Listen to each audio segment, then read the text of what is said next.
started out as a family-owned distribution venture, is now one of the most diversified conglomerates in Asia. The 122-year-old company that started as a trading house has always had an appetite for pursuing new businesses.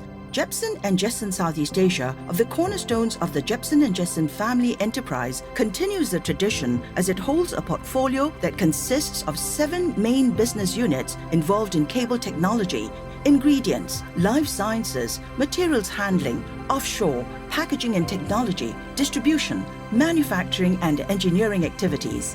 With 50 subsidiaries in 9 ASEAN states, the group acts as a gateway that gives business partners access to the region's culturally and ethnically diverse countries. At the center of this intergenerational transition is Heinrich Jessen, the man who succeeded his father as chairman of the board in 2004. In the case of Jebsen and Jessen Southeast Asia, it's been very much the case in the early pioneering days in the 1960s and 1970s, and we grabbed a lot of those opportunities, so it was very entrepreneurial.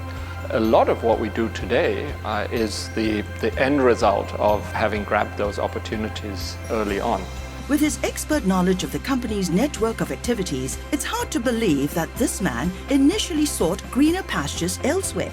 After graduating as a biologist, Heinrich Jessen went to the jungles of Papua New Guinea to pursue his passion in tropical ecology and the environment. He never thought that the greatest discovery he'll find in this part of the world would lead him back to a family heritage that dates back to 1895. So we have a few very key principles in the succession rules. You have to work in the business in order to be a shareholder.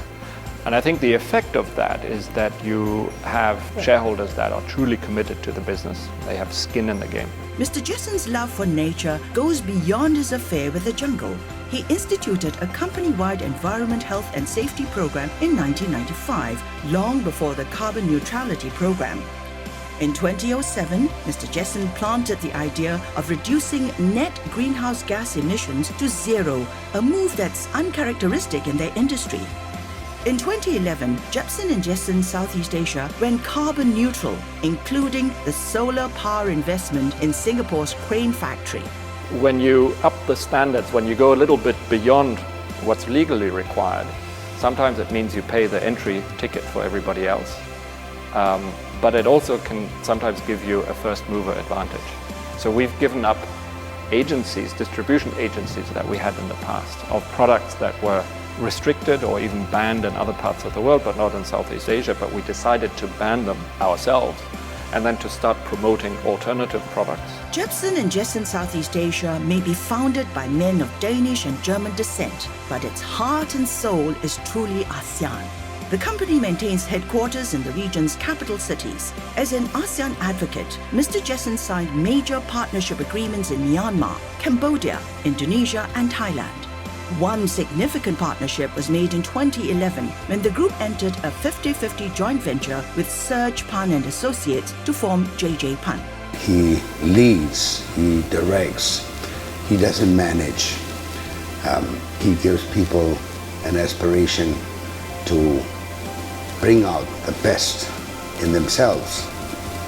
Take whatever entity they manage to the optimum success level.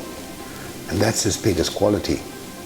Mr. Jessen is a regular speaker for forums and conferences that promote better ASEAN relations. Having been established in December 1963, Jebsen and Jessen Southeast Asia is also proudly Singaporean, just like Mr. Jessen. The company was involved in some of the city's most iconic landmarks. ASEAN, it may be an organization, but it's really 10 very different countries. You cannot run a company that straddles all these divergences in a single centralized manner. It makes sense to devolve decision-making to a lower level so that they are better able to understand the different complexities at the ground level. And it's a very competitive environment. We are always thinking about what are the business models for ourselves going forward, right? But I think it's because it's constantly churning that it's also exciting. Some families have had leadership roles for 100 years. Heinrich has allowed us to really understand how that change also does mean that your core principles, which the family values, are maintained. If somebody told me today that those 5 core values will be lived in Jebsen and Jessen a little less than 50 years from now when we turn 100. I would feel very fulfilled. In the context of a family business, it is my key KPI, right, to hand over to the next generation, something that's better than what I took over in my generation.